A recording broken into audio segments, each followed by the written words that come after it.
प्रश्न वही जो परीक्षा में आए। नमस्कार साथियों, मैं पारसनाथ लाइफ हाई स्टडी आई के डेली करंट अफेयर में आपका स्वागत है। साथियों, आज के 3 महत्वपूर्ण प्रश्न हैं।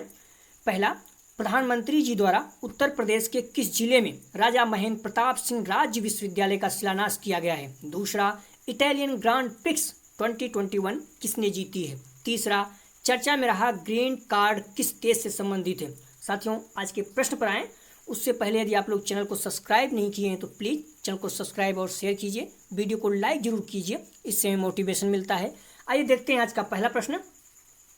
पे नाउ जिसके साथ भारत ने यूनिफाइड पेमेंट इंटरफेस को जोड़ने की घोषणा की है, किस देश का भुगतान इंटरफेस है। पहला, Japan, B Singapore, C France, D America.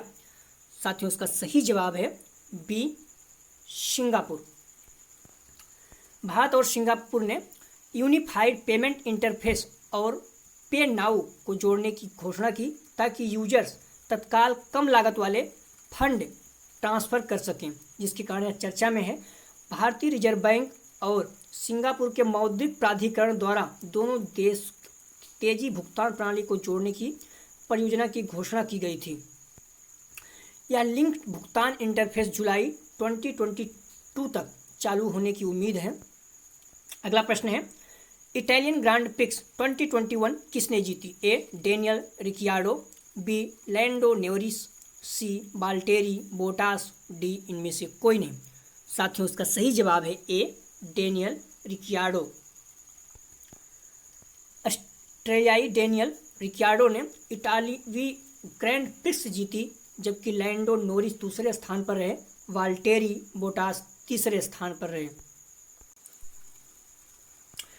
अगला प्रश्न है, किस देश ने रक्त परीक्षण का दुनिया का सबसे बड़ा परीक्षण शुरू किया है, जहां वे 50 से अधिक प्रकार के कैंसर का पता लगाएंगे। A Bharat, B America, C Japan, D United Kingdom. साथियों, इसका सही जवाब है डी यूनाइटेड किंगडम।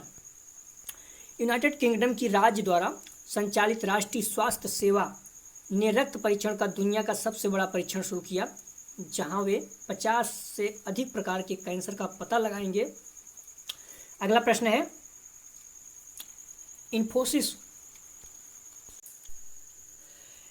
इन्फोसिस के साथ किस संगठन ने अपनी क्लाउड परिवर्तन यात्रा को तेज करने के लिए आस्क्रिट के साथ बहुवर्षीय राजनीतिक जुड़ाव में प्रवेश किया है। A Microsoft, B Dell, C Apple, D HP. साथियों, इसका सही जवाब है ए माइक्रोसॉफ्ट। इन्फोसिस और माइक्रोसॉफ्ट ने ऑस्ट्रेलिया के पूर्वी तट पर बिजली के सबसे बड़े वितरक ऑस्क्रिट के साथ एक बहुवर्षीय राजनीतिक जुड़ाव में प्रवेश किया ताकि अपनी क्लाउड परिवर्तन यात्रा को तेज किया जा सके और ऑस्क्रिट को एक प्रमुख डिजिटल उपयोगिता के रूप में स्थापित किया जा सके। अगला प्रश्न है, प्रख्यात लेखक अजीज हाजनी जिनका हाल ही में निधन हो गया, वह किस राज्य केंद्र शासित प्रदेश से थे। ए लद्दाख, बी जम्मू कश्मीर, सी यूपी, डी महाराष्ट्र। साथियों, इसका सही जवाब है बी जम्मू कश्मीर। जम्मू कश्मीर के प्रख्यात लेखक अजीज हाजनी का हाल ही में निधन हो गया। वे एक कश्मीरी लेखक, कवि, आलोचक और संगठनकर्ता थे। उन्होंने जम्मू और कश्मीर कला संस्कृत भाषा अकादमी के पहले सचिव के रूप में कार्य किया। इस तरह के अक्सर पूछा जाता है, प्रश्न पूछा जा चुका है।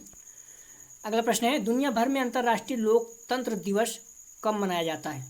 ए 13 सितंबर, बी 14 सितंबर, सी 15 सितंबर, डी 16 सितंबर। साथियों, इसका सही जवाब है सी 15 सितंबर। अंतर्राष्ट्रीय लोकतंत्र रैंकिंग भी जारी की जाती है, ये कई बार एग्जाम में पूछा गया है। 15 सितंबर दुनिया भर में अंतर्राष्ट्रीय लोकतंत्र दिवस के रूप में मनाया जाता है, जिसके कारण चर्चा में है। वर्ष 2007 में संयुक्त राष्ट्र महासभा ने 15 सितंबर को अंतर्राष्ट्रीय लोकतंत्र दिवस के रूप में मनाने का संकल्प पारित किया था। इस दिवस का मुख्य उद्देश्य लोकतंत्र के सिद्धांतों को बढ़ावा देना और बनाए रखना है। लोकतंत्र की परिभाषा के अनुसार यह जनता द्वारा जनता के लिए जनता का शासन है। इस तरह के पहले दिवस का आयोजन 2008 में हुआ था। अगला प्रश्न है, हाल ही में चर्चा में रहा ग्रीन कार्ड किस देश से संबंधित है, अर्थात ग्रीन कार्ड किस देश द्वारा जारी किया जाता है। A America, B UK, C Canada, D Australia. साथियों इसका सही जवाब है ए, अमेरिका द्वारा ग्रीन कार्ड जारी किया जाता है। अमेरिका ने ग्रीन कार्ड के लिए एक नया बिल प्रस्तावित किया है जो भारतीय सहित कई लोगों के लिए ग्रीन कार्ड को प्राप्त करना आसान बना सकता है, जिसके कारण चर्चा में है। ग्रीन कार्ड को आधिकारिक तौर पर देश में अस्थायी, ध्यान रखना, अस्थायी निवासी कार्ड के रूप में जाना जाता है। ग्रीन कार्ड अमेरिका में प्रवासियों को जारी किया जाने वाला ऐसा दस्तावेज है जो इस बात का सबूत है कि उन्हें अमेरिका में अस्थायी रूप से रहने का अधिकार दिया गया है। अगला प्रश्न है, हाल ही में प्रधानमंत्री जी द्वारा उत्तर प्रदेश के किस जिले में राजा महेंद्र प्रताप सिंह राज्य विश्वविद्यालय का शिलान्यास किया गया है? निश्चित रूप से एग्जाम में किसी से पूछा जाएगा, महत्वपूर्ण प्रश्न है। जब इलाहाबाद में राज्य विश्वविद्यालय स्थापित किया गया था तो प्रश्न पूछा गया था यूपीपीसीएस में, और ये प्रधानमंत्री जी के द्वारा उद्घाटन किया गया है, तो निश्चित रूप से किसी से एग्जाम में पूछा जाएगा, खास करके यूपी के। हाल ही में प्रधानमंत्री जी द्वारा उत्तर प्रदेश के किस जिले में राजा महेंद्र प्रताप सिंह राज्य विश्वविद्यालय का शिलान्यास किया गया है? ए, आगरा, बी, अलीगढ़, सी, मथुरा, डी, हाथरस। साथियों इसका सही जवाब है बी, अलीगढ़ जिले में। हाल ही में प्रधानमंत्री जी द्वारा उत्तर प्रदेश के अलीगढ़ जिले में राजा महेंद्र प्रताप सिंह राज्य विश्वविद्यालय का शिलान्यास किया, जिसके कारण यह चर्चा में है। राजा महेंद्र प्रताप सिंह का जन्म, ध्यान रखना, 1886 में हाथरस में मुरसान स्टेट के जाट शासक परिवार में हुआ था। जाट शासक परिवार में हुआ था।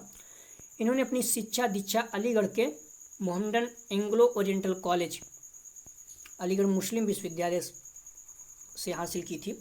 इन्होंने साल 1909 में मथुरा में प्रेम महाविद्यालय नामक एक तकनीकी स्कूल की स्थापना की थी। ऐसा कहा जाता है कि यह देश का पहला पॉलिटेक्निक था।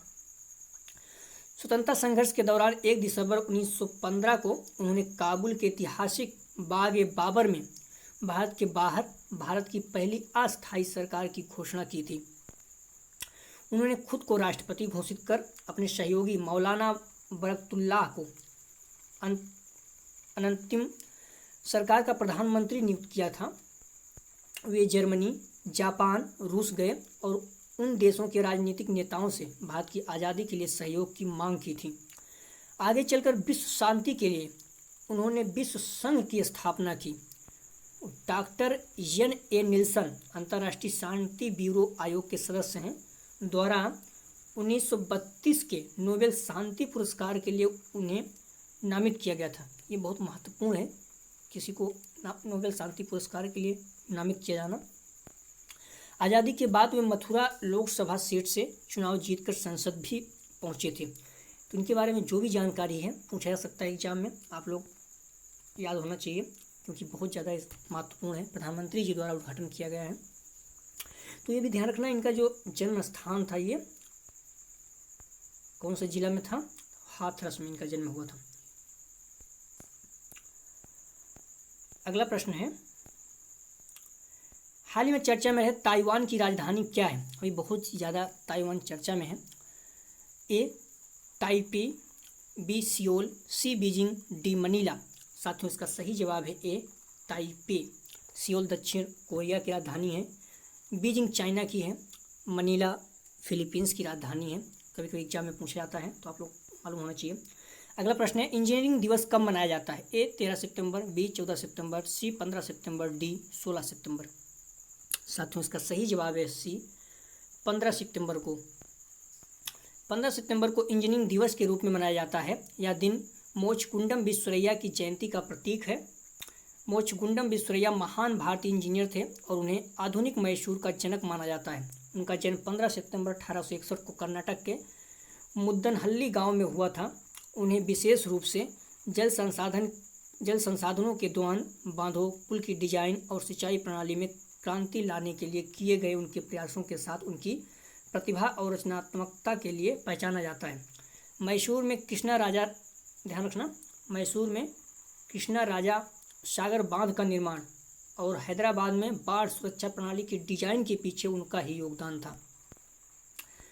कल का प्रश्न था, किस शहर में डिजिटल जनसंख्या घड़ी का उद्घाटन किया गया है? ये महत्वपूर्ण प्रश्न है, आप लोग जवाब जरूर दिया करें। इसका सही जवाब है ए, दिल्ली। महत्वपूर्ण प्रश्नों को रखा जाता है और पिछली वीडियो से रखा जाता है, तो निश्चित रूप से अगर आप लोग वीडियो सही से देखेंगे फिर जवाब दे सकते हैं। हिंदी दिवस कब मनाया जाता है? कई बार प्रश्न पूछा गया है, बहुत ही सरल है। ए 14 सितंबर, बी 5 सितंबर, सी 10 जनवरी, डी 28 फरवरी। इसका जवाब आप लोग कमेंट सेक्शन में जरूर दीजिएगा। यदि आप लोग चैनल को अभी सब्सक्राइब नहीं किए हैं तो प्लीज़ चैनल को सब्सक्राइब और शेयर कीजिए, वीडियो को लाइक जरूर कीजिएगा, इससे मोटिवेशन मिलता है। वीडियो देखने के लिए धन्यवाद साथियों, आपका दिन शुभ हो।